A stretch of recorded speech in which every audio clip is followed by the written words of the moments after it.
सत श्री अकाल, नमस्ते जी आया ਨੂੰ ਬੱਚਿਓ। ਸਵਾਗਤ ਹੈ ਤੁਹਾਡਾ ਇੱਕ ਵਾਰ ਫਿਰ ਮੇਰੇ channel Punjabi learning with Mohita ਵਿੱਚ। ਸੋ ਅੱਜ ਦੀ ਲੜੀ ਵਿੱਚ ਅਸੀਂ ਪਾਠ ਕਰਨ ਜਾ ਰਹੇ ਹਾਂ ਉਹ ਹੈ 11ਵੀਂ ਕਲਾਸ ਦਾ ਪਹਿਲਾ ਪਾਠ ਹੈ ਕਹਾਣੀ ਬਾਗਾਂ ਦਾ ਰਾਖਾ। 11ਵੀਂ ਕਲਾਸ ਦਾ ਸਿਲੇਬਸ ਅੱਜ ਤੋਂ ਸਟਾਰਟ ਕਰਨ ਜਾ ਰਹੇ ਹਾਂ ਔਰ ਪਹਿਲਾ ਹੀ ਪਾਠ ਹੈ ਬਾਗਾਂ ਦਾ ਰਾਖਾ, ਜਿਸ ਨੂੰ ਕਿ ਲਿਖਿਆ ਕਿਸਨੇ है? प्रिंसीपल सुजान सिंह ने। ਇਹ ਕਹਾਣੀ ਦਾ ਜਿਹੜਾ ਮੁੱਖ ਵਿਸ਼ਾ ਹੈ, ਕਹਾਣੀ ਕਿਸ ਉੱਪਰ ਹੈ ਕਿ ਜਿਹੜੇ ਮਜ਼ਦੂਰ ਜਾਂ ਨਿਮਨ ਜਾਤੀ ਦੇ ਲੋਕ ਹਰੀਜਨ ਪਰਿਵਾਰ ਨੇ ਉਹਨਾਂ ਦੇ ਨਾਲ ਉਹ ਗਰੀਬੀ ਵਿੱਚ ਰਹਿੰਦੇ ਹੋਏ ਤੇ ਉਹਨਾਂ ਦੇ ਨਾਲ ਕਿੰਨਾ ਅਪਮਾਨ ਭਰਿਆ ਰਵੱਈਆ ਜਾਂ ਅਪਮਾਨ ਭਰਾ ਲੋਕ ਜਿਹੜੇ ਨੇ ਉਹਨਾਂ ਨਾਲ ਕਿਸ ਤਰ੍ਹਾਂ ਅਪਮਾਨ ਭਰੇ ਰਵੱਈਏ ਨਾਲ ਗੱਲਬਾਤ ਕਰਦੇ ਹਨ, ਉਹਨਾਂ ਦੀ ਹਾਲਾਤ ਕੀ ਹੈ ਅੱਜ ਦੇ ਸਮੇਂ ਵਿੱਚ, ਉਸ ਬਾਰੇ ਪੜਾਂਗੇ। ਜਿਹੜੀ ਇਹ ਕਹਾਣੀ ਹੈ ਬਾਗਾਂ ਦਾ ਰਾਖਾ, ਇਸ ਦੇ ਜਿਹੜੇ ਮੁੱਖ ਪਾਤਰ ਹਨ ਉਹ ਹੈ ਇੱਕ ਲੜਕਾ ਹੈ, ਨੌਜਵਾਨ ਲੜਕਾ ਬਾਰੂ। एक होर व्यक्ति है जिसका नाम है लालू शाह, जिसका एक बहुत बड़ा बाग है और उसने अपने बाग की राखी करने लिए बारू नू मजदूरी ते दिहाड़ी ते रखा हुआ है। ये जी कहानी है भारत पाकिस्तान के वंड के समय की, यानी कि भारत पाकिस्तान की वंड हो गई उस तो बाद के कुछ समय की है। और जड़ा कि लालू है, जड़ा कि व्यक्ति एक अमीर व्यक्ति है, उसका एक बहुत बड़ा बाग है और उसने बारू नाम के एक नौजवान को अपने बाग की राखी करने वास्ते रखा है। उसकी तनख्वाह कितनी दे रहा? उसनों 17 रुपए महीने।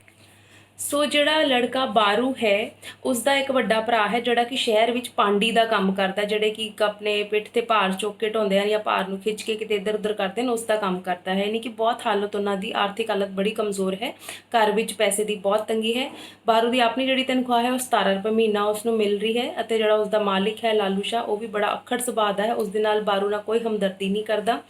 बारू की एक माता भी है, घर विच बारू की भरजाई भी है जिहड़ी कि लोगों के घरां विच बर्तन साफ करन या पोचा सफाई या गोहा कूड़ा करन करके उन्होंने जो कि लोगों के घरां विचों कुछ रोटी सब्जी मिल जाती या थोड़ी बहुत मजदूरी मिल जाती वही है। पर उन्होंने घर की हालत इस तरह है बारू दे कि उन्होंने घर के तीनों टाइम की भी रोटी जिहड़ी है पूरी नहीं हो पाती। सो जिहड़ा बारू लड़का है वो लालू शाह के बाग की राखी का काम करता है, लेकिन उन्होंने रोटी टाइम नाल नहीं मिलती। जो कहानी में दस्या गया है कि जिहड़ा बारू लड़का है वो लालू शाह के बाग में राखी का काम करता है, पर उसनों जिहड़ी उत्थे रोटी वगैरह टाइम नहीं मिलती तो भुखा सारा सारा दिन उत्थे रहिंदा है।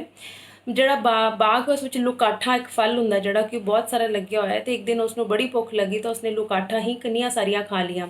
तो उसनों पता नहीं लुकाठा ना बुखार चढ़ गया या भुख ना बुखार चढ़ गया, गर्मी ना उसनों बुखार चढ़ जाता है तो बुखार की हालत में लम्मा पै जाता है अपनी मंजी ते बाग का जिहड़ा राखा है, बाग का जिहड़ा मालिक है लालू शाह, वो अगले दिन सवेरे वेखण आउंदा है कि उसके बाग की की हालत है, तो वेखता है कि काफ़ी बाग जिहड़ा कि जानवरां ने खराब कर दिता हुंदा है। तो आके बारू नाल लड़दा है कि तेनों मैं बाग की राखी करने वास्ते रखिया तो तू मेरे बाग का ध्यान क्यों नहीं रख रहा।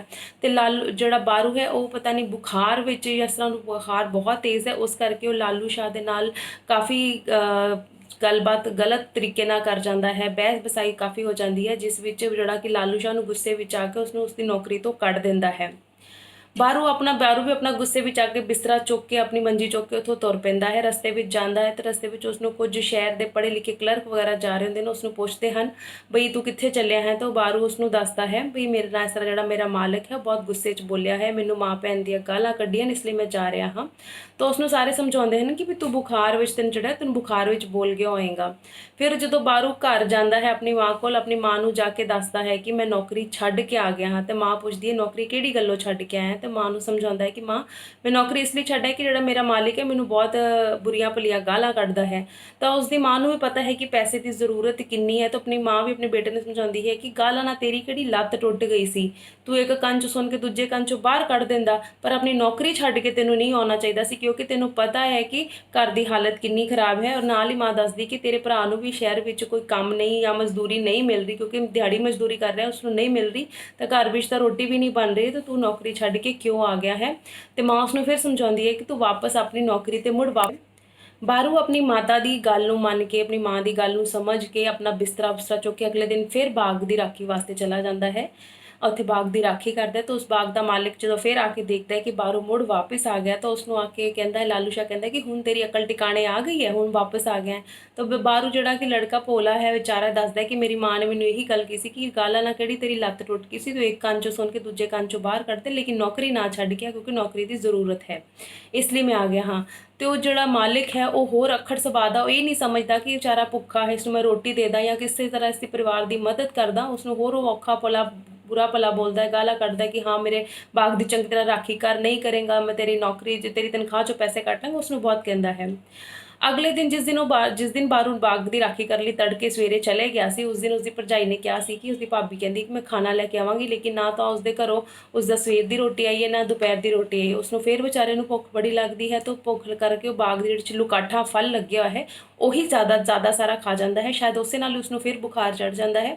ਉਹ ਬੁਖਾਰ ਉਸਦੇ ਸਿਰ ਨੂੰ ਚੜ ਜਾਂਦਾ ਹੈ ਕਿ ਬਹੁਤ ਤੇਜ਼ ਬੁਖਾਰ ਹੋ ਜਾਂਦਾ ਹੈ, ਆਪਣੇ ਮੰਜੇ ਤੇ ਲੰਮੇ ਪੈ ਜਾਂਦਾ ਹੈ ਤੇ ਅੱਬੜਵਾਏ ਬਾਤ ਗੱਲਾਂ ਕਰਦਾ ਹੈ, ਯਾਨੀ ਕਿ ਉਸਨੂੰ ਖੁਦ ਹੀ ਨਹੀਂ ਪਤਾ ਕਿ ਕੀ ਬੋਲੀ ਜਾ ਰਿਹਾ ਹੈ। ਨੀਮ ਬੇਹੋਸ਼ੀ ਵਿੱਚੋਂ ਗੱਲਾਂ ਕਰੀ ਜਾ ਰਿਹਾ ਕਿਉਂਕਿ ਉਸਦੀ ਭੁੱਖ ਨਾਲ, ਉਸਦੀ ਲੁਕਾਠਾ ਨਾਲ, ਉਸਦੇ ਬੁਖਾਰ ਨਾਲ ਉਸਦੀ ਜਾਨ ਨਿਕਲ ਰਹੀ ਹੈ ਔਰ ਅੰਤ ਵਿੱਚ ਬਾਰੂ ਦੀ ਮੌਤ ਹੋ ਜਾਂਦੀ ਹੈ, ਬਾਰੂ ਮਰ ਜਾਂਦਾ ਹੈ।